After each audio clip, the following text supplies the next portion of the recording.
lied to you from the beginning. I'll admit it. I did actually stab her. I will. On June 14, 2015, the police in Springfield, Missouri, entered a small pink house along West Volunteer Way. They came because of a disturbing online post and the death of someone. One of the bedrooms had a woman lying in bed, dead. She was stabbed multiple times in her sleep. Not a single sign of struggle was visible in the room. And that he's going to protect me no matter what. And that we were going to get married and everything. She was identified as Claudine Daisy Blanchard, or DD. Her daughter, Gypsy Rose Blanchard, was not in the house. At first, the police officers believed that it might be a kidnapping, perhaps that of a seriously disabled child. Gypsy was a long-term patient in the community who lived on the wheelchair and had to be taken care of all the time. That was not a long-lived supposition. What the investigators were about to discover would make a typical homicide case one of the most controversial cases in recent true crime. So I lied to you from the beginning. I'll tell you the truth all now. He killed my mom. As the officers went on to look into the house, the details started to appear. It had no broken windows or doors, no forced entry. There was no sign that somebody had forced his way in or had escaped. The home itself was clean. Valuables were untouched. Nothing appeared stolen. Then the investigators felt that there was something that did not actually match the kidnapping theory. And then she called up for Gypsy, but Gypsy didn't do anything. Okay. The wheelchair of Gypsy was still in the house. So were her medications. So was the feeding tube apparatus that she was supposed to be dependent on. Because Gypsy was taken against her will, what could explain her abandonment of everything she so desperately needed to survive? As the detectives were still working on this, another twist of the case occurred. On the Facebook account of DD Blanchard, a post was posted. It was brief and explicit. "That bitch is dead." Soon enough, the post was deleted, although the screenshots were shared on the internet. It was no longer a matter of a lost man. Both the criminal scene and the focus were shifted to the internet. Through IP tracking and digital forensics, the investigators tracked down the Facebook action. The signal caused them to leave Missouri and head north to Wisconsin. 2 days later, when the body was found, police came to a small complex of apartments. They were looking forward to discovering a kidnapped, medically weak teenager. Instead, they discovered Gypsy Rose Blanchard alive and calm and standing on her own. The external sign of excessive sickness was wanting.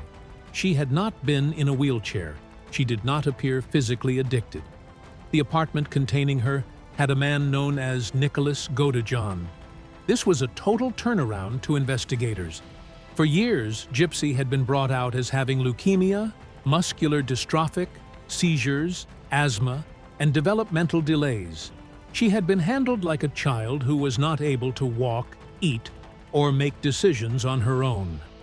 It hurt me to scream for my name. You heard your mom crying.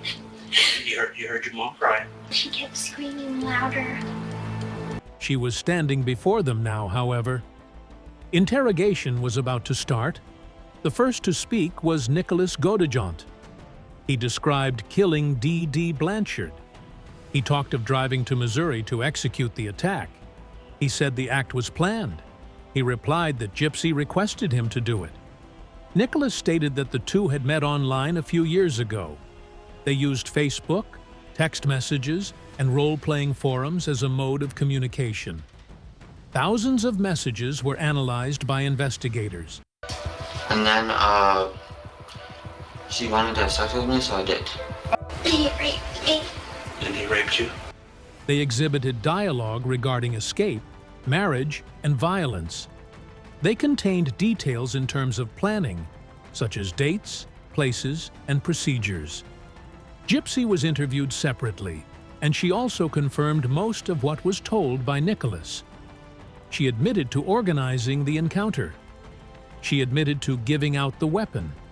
She reported to the investigators that she needed to break free of the control of her mother. She claimed that she thought that the only way out was to kill Dee. That is when the case ceased being easy. In order to find out how it got so far, investigators switched their gaze in reverse. They started putting together the past of Dee Blanchard. Inconsistencies were detected in medical records almost immediately. A lot of the diagnoses made by Gypsy were not verifiable. This was raised by some doctors years prior. Dee went on when questions were posed. She changed hospitals. She changed states. All medical information was under the control of Dee. I did all this. The thing is, the good side of me, When making appointments, she represented Gypsy.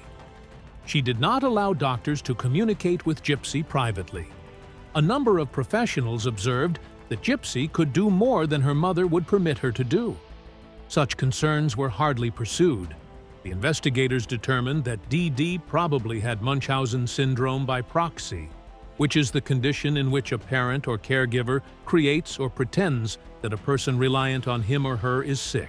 Gypsy had been subjected to unnecessary surgeries. Her glands of the salivary glands were excised, her teeth were extracted. She was provided with drugs she did not require. Dee was also lying about the age of Gypsy and made her legally and emotionally dependent even after growing up. For many years, Gypsy has been living within a narrative that was created by herself. As the information was increased, the investigators learned that this was not the first time that Gypsy attempted to run away. It has not been the first instance when she had tried to elope. This time round, the Dee followed her and reclaimed her. Gypsy later wrote that he was bound. She claimed that her phone was ruined. She claimed that she was intimidated and isolated. Gypsy says that Dee kept on telling her that nobody would believe her. Doctors trusted Dee. Authorities trusted Dee. Gypsy had an opportunity when she met Nicholas online. Their messages showed a disturbing relationship. Nicholas was intellectually disabled with violent fantasies. Gypsy provided direction. She chose the timing. She arranged the meeting. She gave him the knife. As the attack went on, Gypsy was hiding in the bathroom. Then the two cleaned up and walked away. The liberation that Gypsy desired had finally occurred, but at the cost of life. Interestingly, the courtroom results were opposed when the case was presented in court. Prosecutors handled Gypsy and Nicholas differently, even though they were evidenced to have been planning. Gypsy accepted a plea deal. She confessed to murder in the second degree. She was given a 10-year prison term. You just got angry. More than one person inside me. Nicholas went to trial.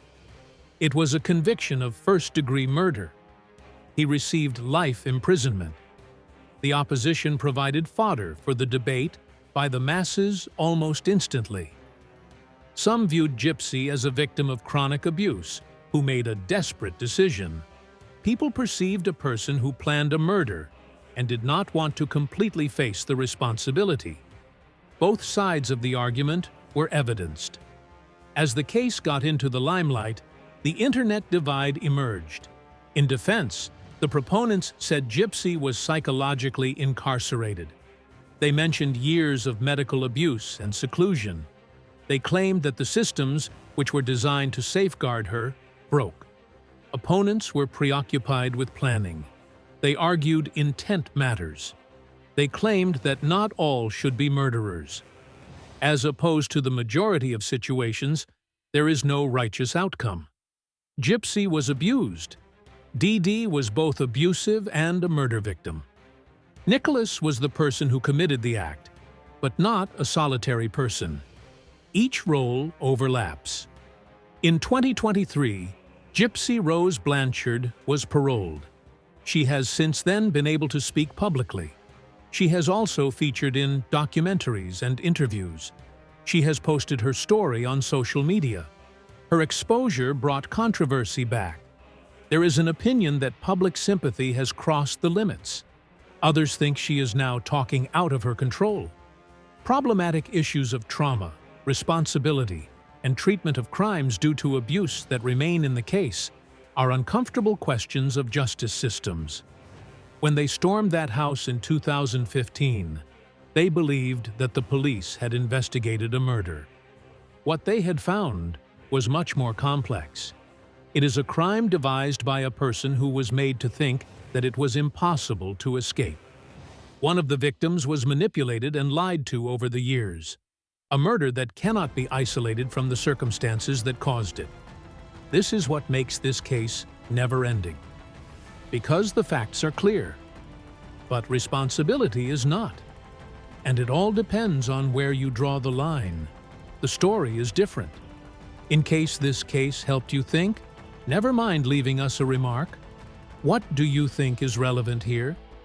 If you have found this breakdown useful, maybe you would want to subscribe to more serene and investigative storytelling. And if you believe that other people would be interested in investigating this story, send this video to them. We will keep finding out the cases that do not have simple solutions.